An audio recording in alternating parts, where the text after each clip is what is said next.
জীবনে যতক্ষণ না দুঃখ কষ্ট আসে ততক্ষণ সত্যিকারের শরণাগতি জন্মায় না।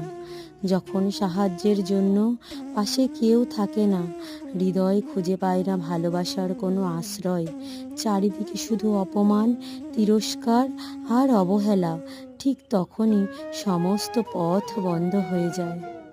আর সেই সম্পূর্ণ অন্ধকারের মাঝেই একটি শান্ত উজ্জ্বল আলো আমাদের পথ দেখায়।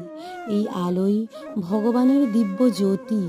বিপত্তি, অপমান, দুঃখ এগুলো আসলে অমৃত স্বরূপ।